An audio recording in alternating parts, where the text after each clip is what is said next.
Bonjour, ici Message Lumière de la famille Myriam à partir de Myriam de l'Espérance à Chicoutimi. Et je suis avec Anne, Mathieu et moi c'est Chantal. Nous voulons te chanter un chant. C'est par ma croix que je te parle, crois mon enfant, et c'est mon cœur que je te livre, je t'aime tant, je t'ai refait dans ta misère, fils bien-aimé, regarde-moi, écoute-moi.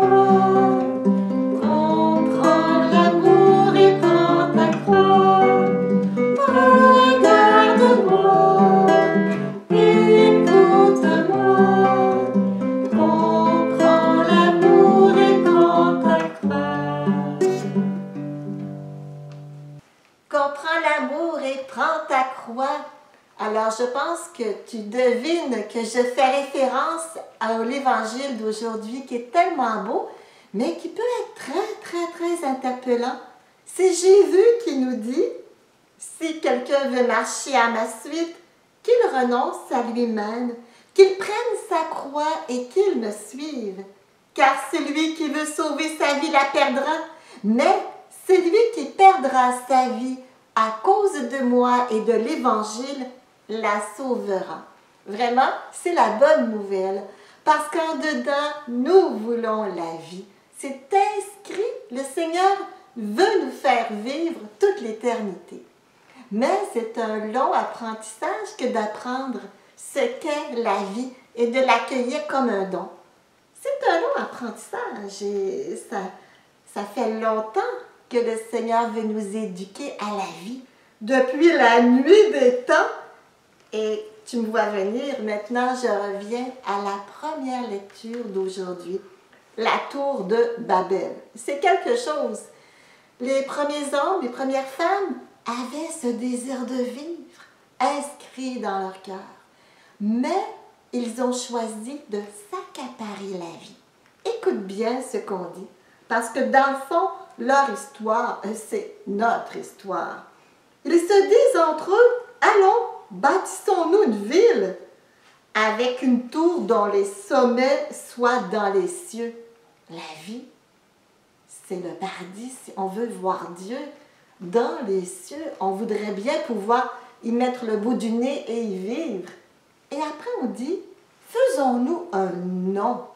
Parce que la vie, c'est d'être quelqu'un, c'est d'être épanoui, c'est avoir un nom et un grand nom. Être aimé, être quelqu'un. Et après on dit, pour ne pas être disséminé sur toute la face de la terre.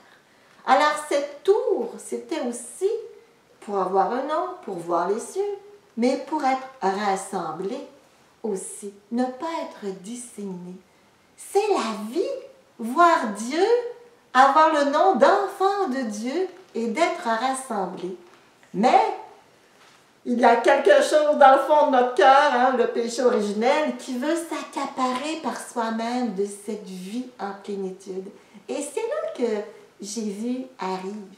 Après, je dirais, une grande préparation de la part de notre Père qui veut nous éduquer à nous donner le ciel, à avoir un nom de gloire, celui de l'enfant de Dieu, à être assemblé, mais à la manière de Jésus, la vraie vie. Et Jésus nous dit, si tu veux cette vie, eh bien, renonce à toi-même. Et moi, donne-moi à toi, donne-toi à moi, plutôt, et à l'Évangile, et tu recevras cette vie. Parce que cette vie provient de l'amour et du don de toi-même. Cette vie est un cadeau de la communion que Dieu veut faire avec lui et entre nous. Et là, je me suis dit, Chantal, aujourd'hui, comment tu vas faire pour renoncer à toi-même, prendre ta croix, suivre Jésus?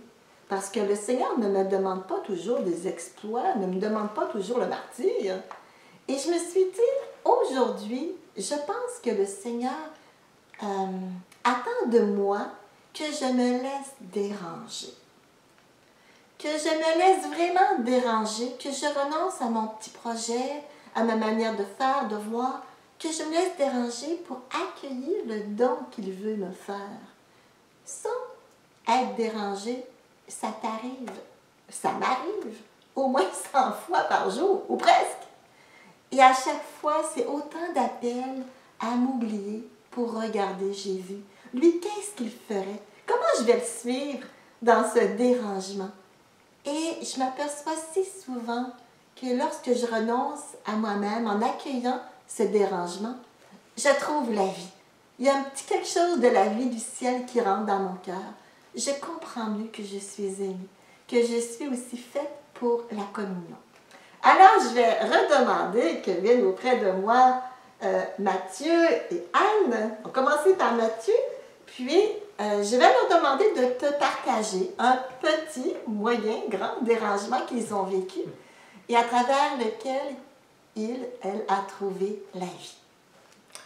Alors oui, dans notre cheminement, on a toutes sortes de morts et de résurrections, des grandes, des petites, des grosses, des moyennes. Mais ça nous fait avancer, ça nous fait nous rapprocher du Seigneur. Et je vous en partage une mort-résurrection. À un moment donné, j'étais à Bécomo et c'était l'heure des nominations.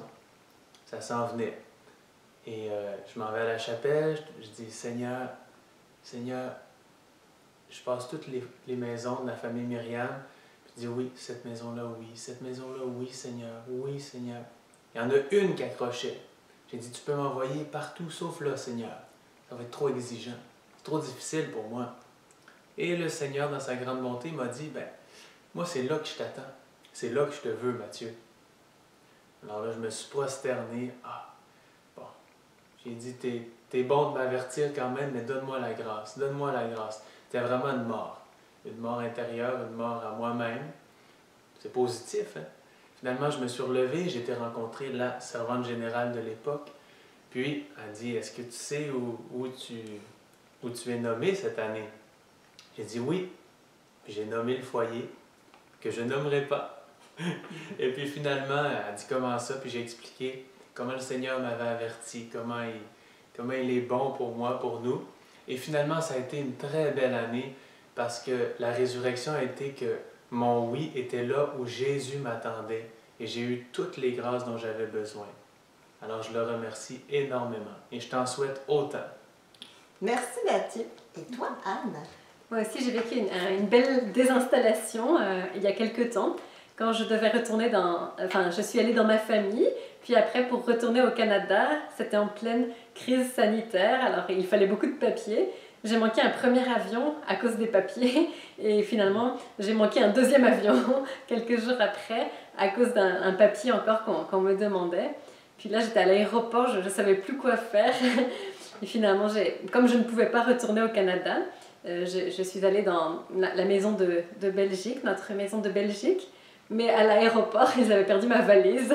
J'avais juste mon petit sac à main, ma petite sacoche. Pas de chemise de nuit, pas de brosse à dents, juste les vêtements que j'avais sur moi. J'étais vraiment désinstallée là. Mais finalement, en arrivant dans la maison de notre famille de Belgique, là j'ai eu beaucoup de joie de vivre la communion, l'entraide, de tout recevoir en fait, puisque j'avais plus rien sur le moment. Puis la joie de la communion, vraiment, là, j'ai retrouvé la joie de vivre. Merci beaucoup. Alors, j'oserais pas dire que je te souhaite d'être dérangée, mais ça va arriver de toute façon. Alors, je nous souhaite de regarder Jésus, de choisir l'Évangile, la bonne nouvelle qu'il y a dans l'événement et de trouver la vie en attendant d'avoir la grande vie du ciel. Au revoir. À demain et soyons heureux.